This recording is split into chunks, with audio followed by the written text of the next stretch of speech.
O meu som tá bom agora? Eu Tá acabei de ótimo. pegar um fone que a minha mãe me emprestou. Tá bom. Dona Edna salvou o podcast. Dona Edna patrocinando a gente hoje. A Mione vai descobrir que todo podcast a gente tem um patrocínio diferente.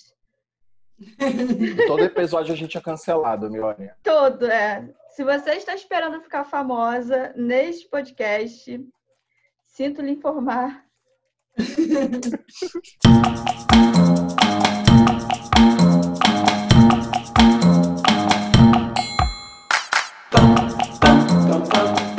Fala, farofeiros! Vocês já vão perceber de cara que hoje estamos com uma convidada muito especial.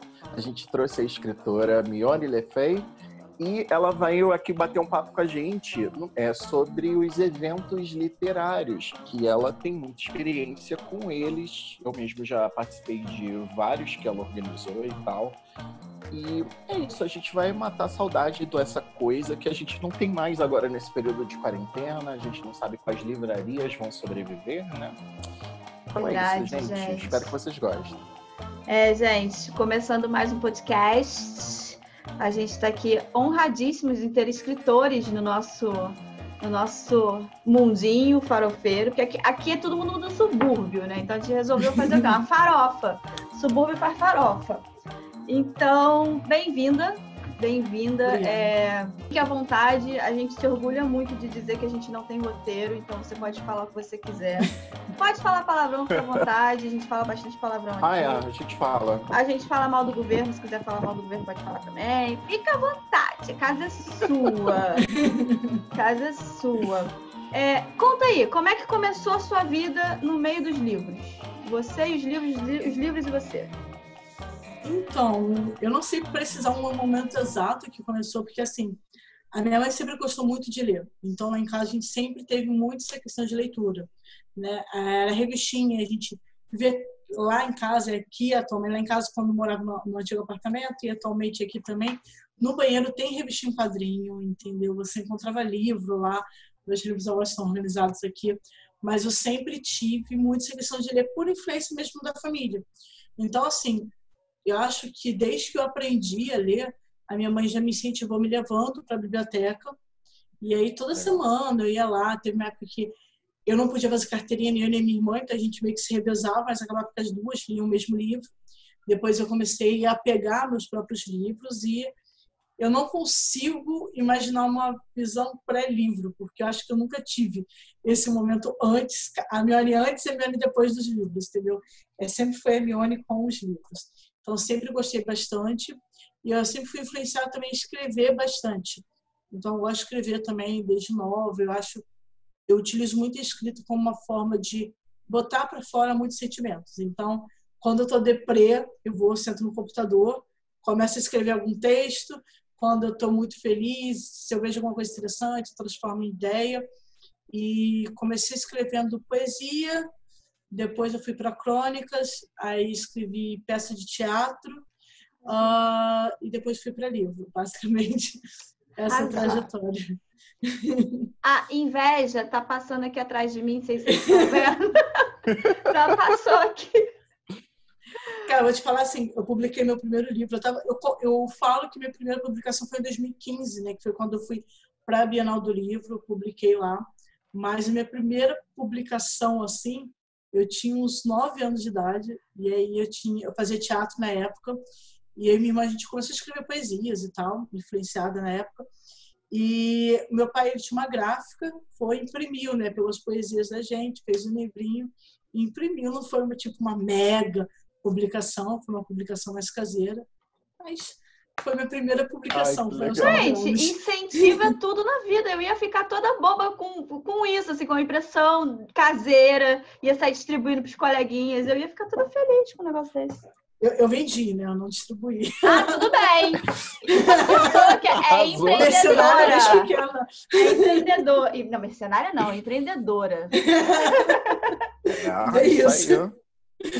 Arrasou, gente. Engraçado você falar isso, porque eu gosto muito de escrever, ainda que eu não tenha livros publicados e nada, mas eu também uso muito essa questão da escrita para poder desabafar. Eu falo muito pouco e eu escrevo muito quando eu tô triste, quando eu tô chateada.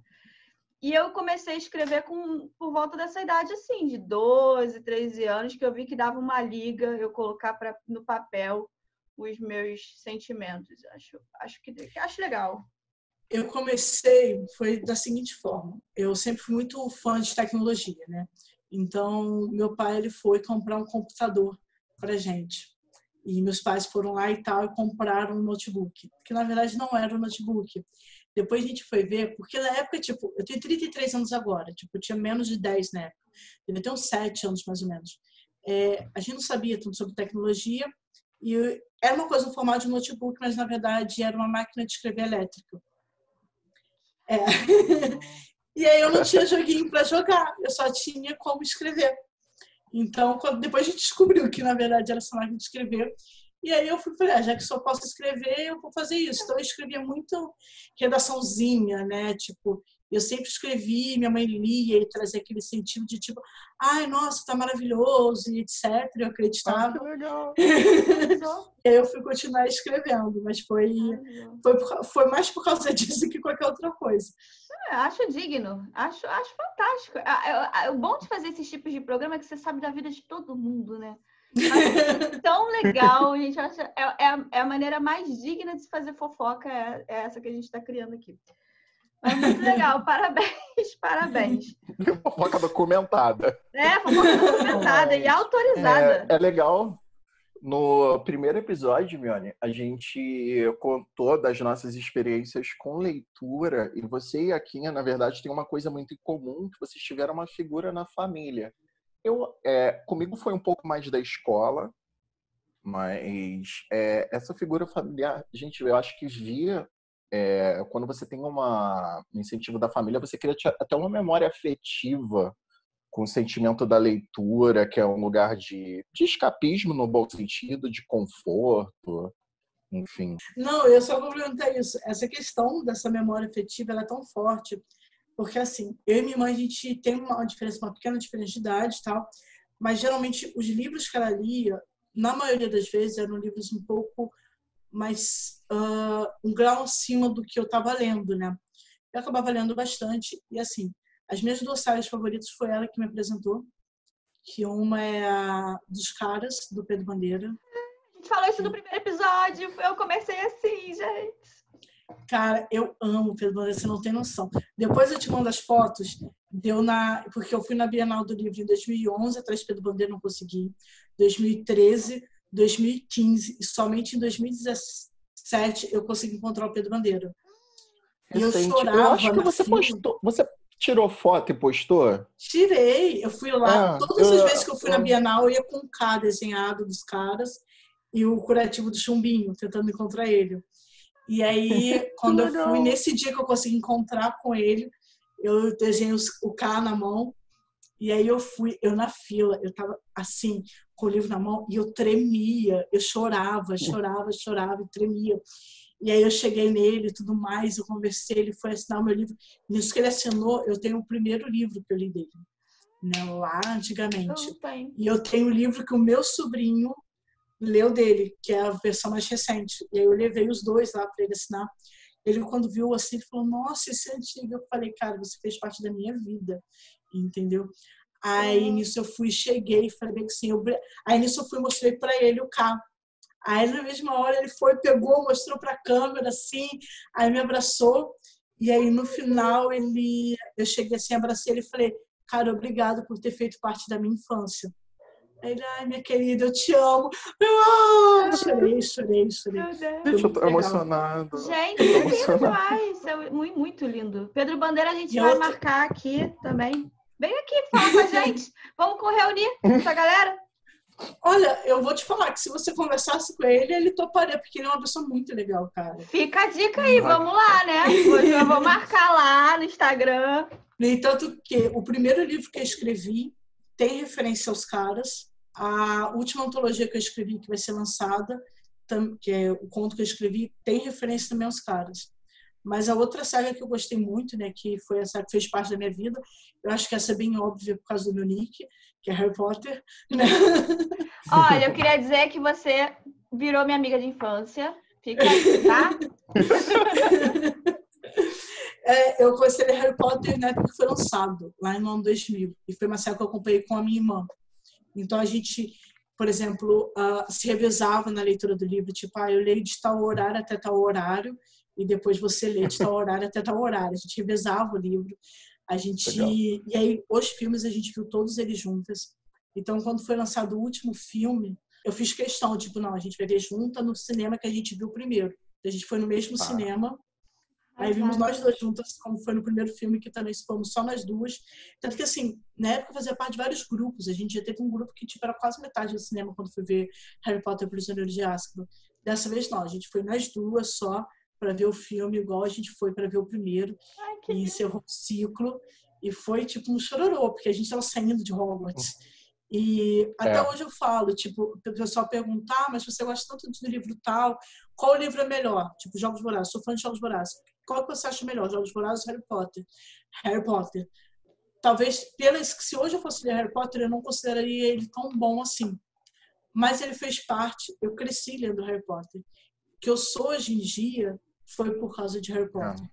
Então, é mais do que um livro, são lembranças, são uma vida, entendeu? Eu conheci pessoas por causa de Harry Potter, eu perdi pessoas que eu conheci na época do Harry Potter, então Harry Potter me deu essa coisa de conseguir enxergar além. Então, assim, os livros, eles têm essa lembrança fantástica.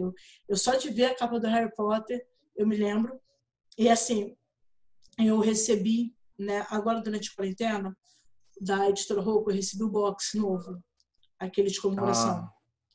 E aí eu tinha todos os livros aqui, né, eu recebi o box. A minha irmã já se mudou de casa, os livros tinham ficado aqui. Eu falei com ela, Priscila, olha só, eu recebi o box do Harry Potter, o novo box, né? Então, eu falei o seguinte, eu vou dar os livros para você levar para casa, porque eu não tenho porque eu ficar com os dois aqui. Mas na hora que eu entreguei lá a saga de livros para ela, eu vi lá o Harry Potter, a Pedra Filosofal, aquele que eu li, entendeu? Que eu ganhei da escola e tal. Nossa, foi uma emoção, assim, eu tava quase falando assim, não posso, falei, não. Quero mais não. Vou levar para casa. Não, fica aqui.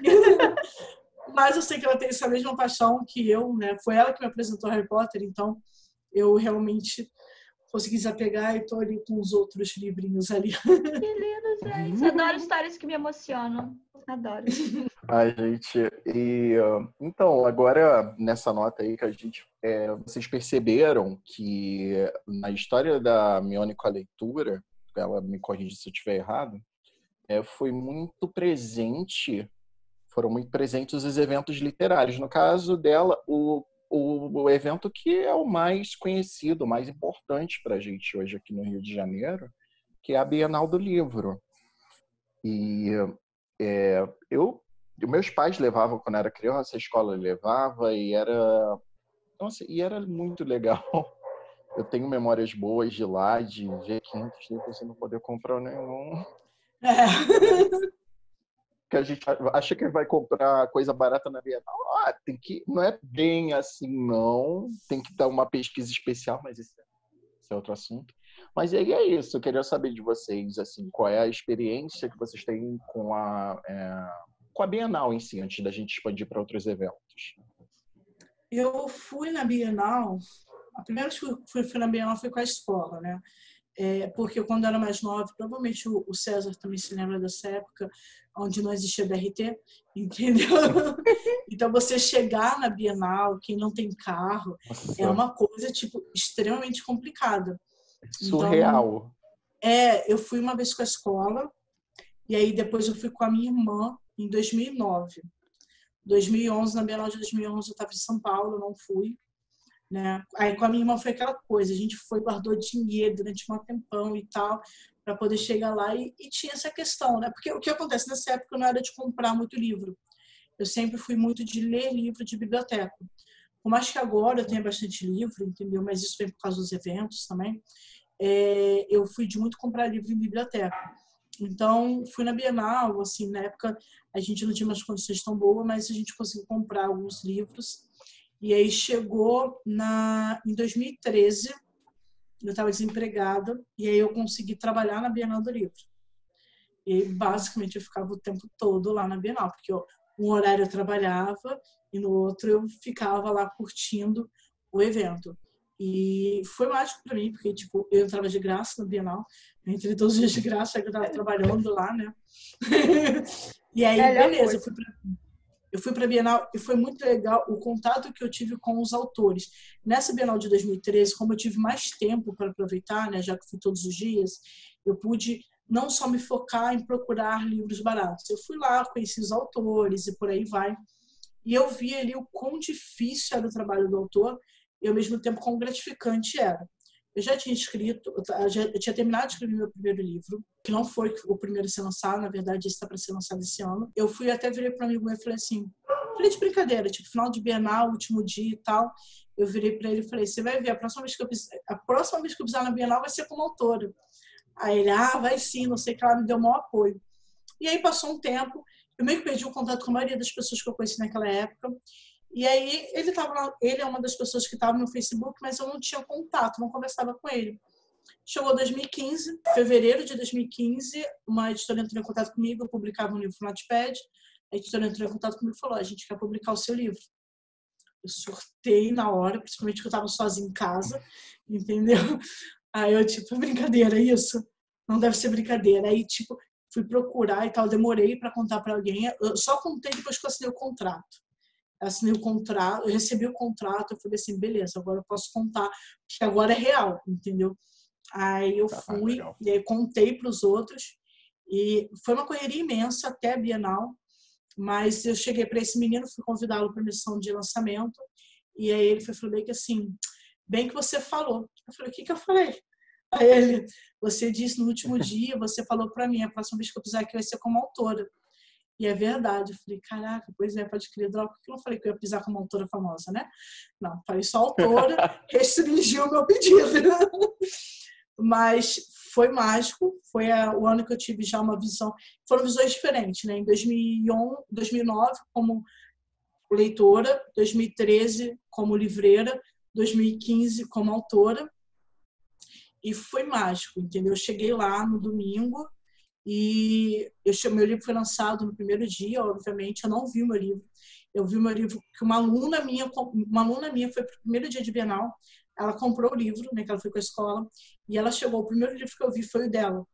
Aí eu cheguei, que assim, ela levou, ela falou assim, olha o que eu tenho, eu não tinha visto ainda o meu livro. Aí ela me trouxe para autografar, eu falei, você me dá um tempinho só para eu ver o livro? Ela, tá. Aí eu pedi para ela sair da sala. Ela saiu, comecei a chorar com o livro na mão, entendeu?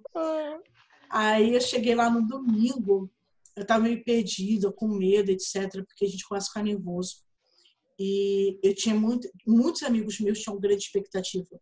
Minha família tinha uma grande expectativa. E eu, uma semana antes da Bienal, estava com muito medo. Se eu tivesse dinheiro na época, eu tinha falado para a editora, cancela, me vende tudo que vocês fizeram, entendeu? Não ter prejuízo para a editora, mas eu não quero mais lançar. Sorte que eu não tinha dinheiro para falar isso para eles. Aí eu fui, cheguei. No domingo, quando eu fui para a Bienal, eu estava lá meio tímida ainda, vendendo o livro. Mas chegou uma editora e falou, nossa, seu livro já está acabando. Aí eu falei, ela, você tem que escolher, ou eu te dou uma meta diária, ou você vai ficar sem sessão de autógrafo, porque a gente não vai ter livro até lá. Aí eu falei, não, cara, dá uma meta diária, porque tem gente que vai vir só no dia do lançamento. Falou, tá, eu tô tentando ver com a gráfica e tudo mais, mas hoje você só pode vender X. Aí todo dia eu vendia aquela quantidade. Aí nesse primeiro dia, no domingo que eu fui, veio uma pessoa e falou bem assim pra mim, você que escreveu aqui, nossa, não foi? Aí eu, foi. Aí ela, nossa, eu comprei no primeiro dia, já tô terminando de ler. O livro é muito bom, eu não sei o que. Aí eu, sério, eu falei, posso estar com ele aí, né, para poder autografar para você. Ela, não sabia que você ia vir, porque, nossa, é muito bom, não sei o que. Eu fiquei, ai, que fofa. Aí eu fui e falei assim, não, beleza. Alguém disse que o meu livro é bom, tirando meus amigos, que vão dizer sempre isso, tirando meus pais, né? Então alguém disse que o meu livro é bom. A gente tem a mesma relação com o podcast. Quando alguém fala assim, nossa, César, inclusive eu recebi um elogio seu, elogio que era para passar para você e eu esqueci. Teve um amigo meu que falou assim, nossa... Não é do meu cabelo. Não, um amigo, eu vou até printar e depois eu te mando. Um amigo meu falou assim, nossa, eu tava ouvindo o podcast e ele falou que ele optou por escutar pelo Spotify, porque ele acha que é mais emocionante, né? Que ele fica imaginando o cenário na cabeça dele. Aí ele falou assim, nossa, aquele seu amigo, aquele seu companheiro de podcast, ele é fantástico, ele tem umas ótimas colocações, gostei muito dele. Fica aí o elogio ao vivo. Estou dando o elogio que eu esqueci de dar. Estou dando agora. Eu tô todo bobo. Vou passar a fala para você, Quinha, para você contar a sua experiência com a Bienal, então. Cara, minha experiência na Bienal, escola, né? Primeira experiência com a Bienal é a escola. A escola leva e você... Só que na escola, primeiro que você é criança, você não entende muito o que você está fazendo ali. Você só sabe que é um monte de gente. A escola te solta e tu corre, cada um para um lado. E é isso. Tem hora para voltar. E, enfim, criança não tem muito... Fica muito naqueles estandes de livros infantis, né?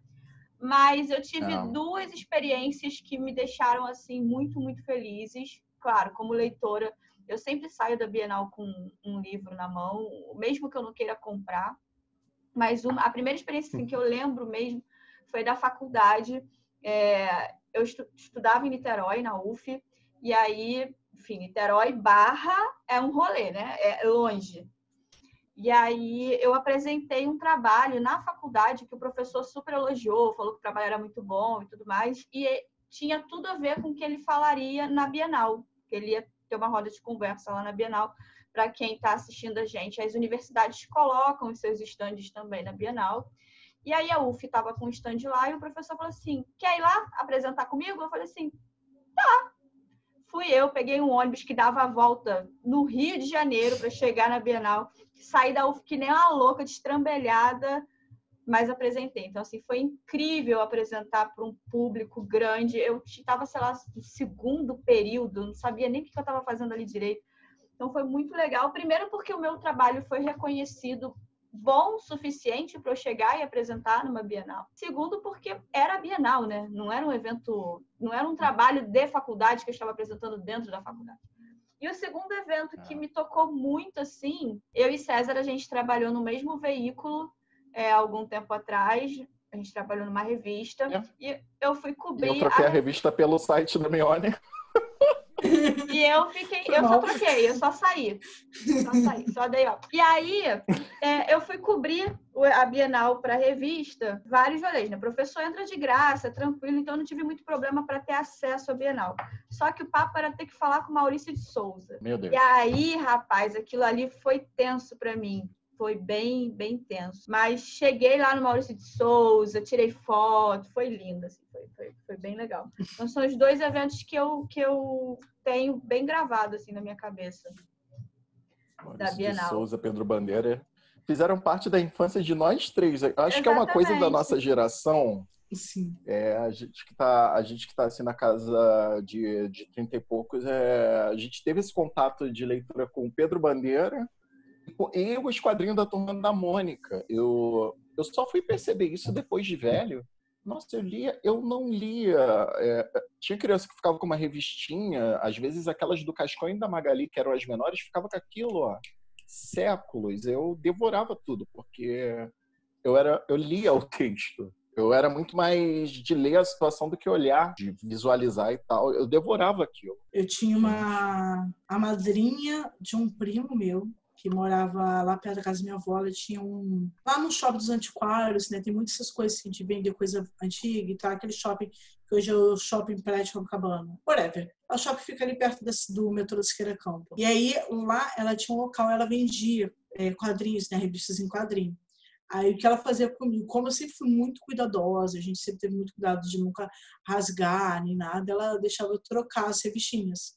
Então, eu ia lá, levava as minhas, né, que eu já tinha lido e tal, e aí entregava para ela, e aí pegava o mesmo número de revistas. E às vezes eu ficava, porque tinha a parte da loja dela ficava de um lado da parte do shopping que não tinha loja. Mas, então, normalmente, eu e meus primos, a gente ficava brincando ali. E aí, nossa, muitas vezes eu largava a brincadeira para ficar sentada ali, pegava as revistas com ela e sentava ali do lado da loja, no chão mesmo, começava a ler e tal, porque eu tinha pressa demais de ler as revistas, ao invés de ficar ali brincando, entendeu? Então, eu sempre fui muito disso. É muito legal, gente. Muito legal. Antigamente, eu lia andando na rua Harry Potter. Eu lia andando na rua, matando aula. Vou confessar isso para vocês. Sem sacanagem. Então, eu vou falar que eu matei de aula na biblioteca da escola. O que acontece? Eu sou escoteira, né? Porque o escoteiro, você nunca deixa de ser. Eu sou escoteira e na época eu já era. E aí eu tive uma aula sobre meio ambiente. E aí eu virei para minha professora e falei, tá, professora, olha só. Tudo que você está passando aqui, né? Eu comecei a faltar e tal, ela veio falar comigo, eu falei, professora, tudo que você está passando aqui eu sei. Então eu falei, pô, eu sou escoteira, a gente tem muito movimento disso, não sei o quê. Então, para mim, é um pouco tediante as aulas. Eu falei, e aí eu queria saber se você me libera das suas aulas. Ela vai fazer o quê? Eu falei, eu vou ficar na biblioteca. Ela, tá, eu falei, conversa com a bibliotecária. Ela me conhece, sabe quem eu sou e vai poder te confirmar que eu tô lá, todo o horário da sua aula eu tô lá. Ela foi na bibliotecária, falou com a bibliotecária confirmou. Todo final de aula, toda aula, eu vou passar lá na biblioteca para perguntar à bibliotecária se você estava lá. Se você tiver ficado lá durante a aula toda, eu te dou presença. Mas assim, isso até você manter suas notas boas. No momento que você começar a ter um problema com as suas notas e tal, entendeu? Você só precisa fazer os testes e provas. Qualquer teste ou prova que você tirar nota baixa, eu vou começar a te dar falta quando você não vier. Eu falei, não, beleza, sem problema. E aí eu pegava os trabalhos a serem feitos, e aí eu fazia todos os trabalhos, fazia os testes, tirava, tipo, gabaritava, eu tirava 9, entendeu? Minha nota mais baixa dela foi 9, e ela me deixou anotar todas as aulas dela para ficar na biblioteca lendo. Arrasou. O voto de confiança. Então, a gente estava aqui comentando que esse bate-papo que a gente tem aqui para levar para vocês é a mesma vibe, é o mesmo clima dos eventos literários que a Mione promovia com o Michel lá na livraria da Travessa. São os encontros de fãs. Eu conheço mais ou menos a história desses encontros, Quinha. Literalmente o pessoal foi do mato para a livraria. Assim. É sensacional. Eu queria que você compartilhasse isso com a gente, Miane, porque eu acho que é uma coisa que todo mundo vai querer quando acabar a quarentena. Bom, espero que sim. E um dia acabar. Então, basicamente, como acontece, né? Minha história com eventos surgiu em 2017. 2017 faz pouco tempo, foi quando eu tinha 17 anos, desculpa. A minha história de eventos surgiu quando eu tinha 17 anos, que não foi em 2017, foi bem antes disso. Mas basicamente... Pô, também não tem problema não, os 17 anos ali. Eu fazia parte de um grupo, uma lista de Harry Potter, né? Que era Harry Potter Sênior, que era exatamente para o pessoal que já tinha mais de 18 anos, que se sentia titio em participar de grupos de Harry Potter. Eles criaram só para mais de 18. Eu tinha 17, mas eles me deixaram entrar. E aí a gente estava fazendo, tipo, a gente batia muito papo, e uma vez alguém veio com uma história de fazer como se fosse um RPG do baile de Halloween, né? E aí a gente achou legal, virou um amigo meu e falou que assim, cara, vamos fazer um evento ao vivo. Vamos alugar um local e vamos fazer um baile de Halloween de Harry Potter, né? Igual o do Cálice de Fogo. Aí falou, pô, beleza. E aí a gente ficou, né? Vamos fazer, falando pra todo mundo. Galera, vai ter evento. Quando faltou um mês pro evento, pra data que a gente já tinha anunciado do evento, que a gente foi se tocar, que a gente não tinha nada. Aí só tinha anunciado, a gente não tinha nem salão. Entendeu? E, basicamente, os organizadores principais se resumiam entre eu e mais dois que tinham 17 anos na época, ou seja, menor de idade, não podia assinar documento nenhum, e mais dois amigos meus menores de idade que também não podiam assinar documento nenhum. E aí, em um mês, a gente conseguiu fazer um baile de Halloween, entendeu? Mas era assim, tipo, era uma vibe assim, a gente ligava já arranjava um local e ligava para alguém, olha só, tô em tal local que eu vou fechar, a gente vai fechar aqui, ó. Vocês podem vir aqui assinar alguns documentos? Aí alguém que a gente conhecia lá assinar o documento. Então, o salão ficou no nome de um, a bebida no nome do outro, e por aí vai. E agora vem a forma que a gente conseguiu o dinheiro. O salão, me lembro até hoje, que foi eu que negociei. O salão era R$800. Tudo, estudante de escola pública, sem um centavo no bolso. Como a gente pagou? Era essa vibe, para vocês verem a minha organização em evento, como começou. A gente tinha muita vontade, mas não tinha dinheiro. Mas aí o que a gente fez? Lá na minha escola, o pessoal dava com uma vibe de ir pro sinal pedir dinheiro para formatura. Só que, tipo, eu não me dava bem com 90% da minha sala. Isso porque era do Grêmio, né? Mas eu não me dava bem com a maioria das pessoas da sala. Aí eu falei, eu não vou fazer festa de formatura com essa galera, entendeu? Que, inclusive, era a mesma escola que o César estudou. A gente deveria ter se conhecido naquela época e não se conheceu. E aí eu falei, não vou e tal, não sei o quê. E a gente começou a juntar dinheiro. E nessa de juntar dinheiro, a gente começou a falar, pessoal, pô, ajuda a gente aí, né? O pessoal da equipe, né? Nós três começamos a pedir para os amigos nossos para poder comprar os ingressos antecipados e tal. E aí eu falei bem que assim, pô, beleza, vou começar a pedir dinheiro na rua e o dinheiro que eu receber vai ser para isso. E foi o que eu fiz. Então, boa parte do salão foi paga com esse dinheiro, entendeu? O resto foi o pessoal acreditando que a gente ia fazer a festa e pagou antecipado o ingresso. Então, assim, inicialmente eram nós três de organizadores, mas, sim, a gente teve, sei lá, umas 20 pessoas que toparam entrar de cabeça com a gente na organização do evento.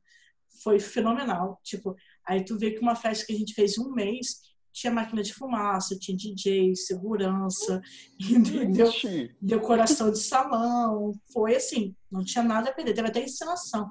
A gente fez até flash mob antes da gente saber o que era um flash mob, entendeu? E...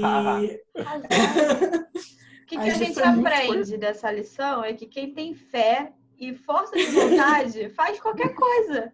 Eu fui muito zoada, porque durante a encenação, a gente tinha uma parte que a gente tinha a morte do Cedrico, né? O garoto tá fazendo Cedrico, ele morria. E aí a gente, qual era a ideia? Ele morria, o pessoal ia pegar o corpo dele, levar até o banheiro, e a gente ia comprar aquela pasta d'água para passar no rosto e ele ia voltar como fantasma do Cedrico. E a ideia era a galera ajudá-lo a pintar o rosto, né? Ajudar ele lá dentro a se fantasiar de fantasma. Aí nisso o pessoal pegou e levou ele pro banheiro e largaram ele no banheiro sozinho lá.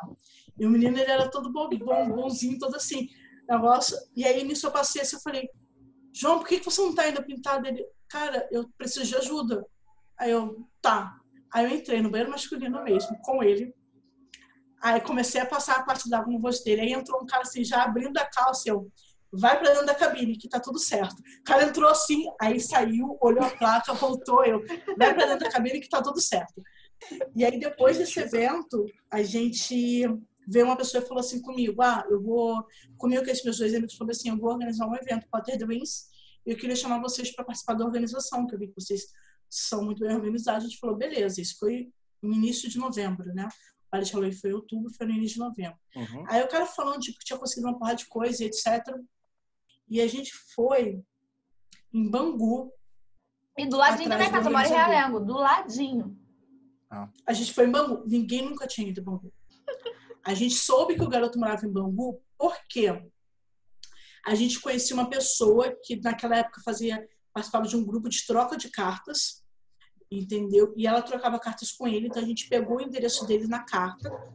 A gente foi para Bangu. Não, entenda, a gente foi para Bangu. A gente perguntou onde ficava a rua, ninguém sabia. Ninguém sabia onde ficava. A gente foi nos Correios e nem os carteiros sabiam. Tinha um carteiro, de todos os carteiros no Correio, tinha um carteiro que sabia, porque ele era exatamente o carteiro que levava as cartas para ele. Então, era o único carteiro que sabia onde ficava aquela rua. Aí a gente foi lá, tentou falar com ele, e nada. Porque, tipo, ele já tinha falado que tinha conseguido local, patrocínio, brinde, uma porrada de coisa. Aí a gente lá com ele, E beleza. Quando deu mais ou menos 4 horas da tarde do dia 19 de janeiro, a gente descobriu que ele não tinha conseguido nada. Nada. Tudo tinha sido da boca pra fora. Aí a gente deu um momento assim, desesperador. Olha, Bangu acabando com a classe da Zona Oeste. Eu tô morando do lado. A gente foi pra casa de uma amiga nossa que morava aqui no MEI, aqui no Engenho Novo, na verdade. A gente foi e falou com ela, falou, não, a gente vai fazer esse evento. Era uma quinta-feira. Dia 19 de janeiro era uma quinta-feira. Uma quarta-feira. E aí o que acontece? Na quinta-feira era dia 20 de janeiro, que é feriado aqui no Rio. Sexta-feira emendava, porque nada vai abrir. E o evento já era no sábado seguinte. A gente teve uma semana para fazer um evento. Aí nisso eu consegui me lembrar, falei, pô, fiz chato em tal local, vamos tentar lá e tal. Alugamos o lugar, entendeu? Cara, eu passei uma semana ao ponto de que chegou um amigo e me falou assim, eu vou tacar seu telefone na parede. Porque eu deixei o meu telefone, a gente explicou toda a situação na internet, e eu deixei meu telefone de contato para qualquer dúvida. E meu telefone tocava o tempo todo, meu celular tocava o tempo todo. Aí eu tava na rua, tava tipo, sei lá, comendo com elas, e meu telefone tocou. Aí eu fui, atendi, não sei o que lá, voltei pra mesa, tocou de novo. Era assim, chegou a ser uma vibe que eu tava, tipo, no telefone com uma pessoa, uma ligação em espera, tocando, e eu tava na casa de uma outra amiga e uma pessoa da organização me ligando pra falar comigo. Que loucura! Não dá, gente. Foi uma parada assim, muita gente ligando, e aí a gente foi, fez toda a organização, comprou as coisas, comprou enfeite, etc. Na sexta-feira a gente foi pra casa dessa menina que morava aqui no Engenho Novo e ficou fazendo varinha. A gente fez varinha, porque na época não tinha lugar nenhum que vendia varinha do Harry Potter. A gente resolveu fazer. Eu passei a noite toda fazendo varinha.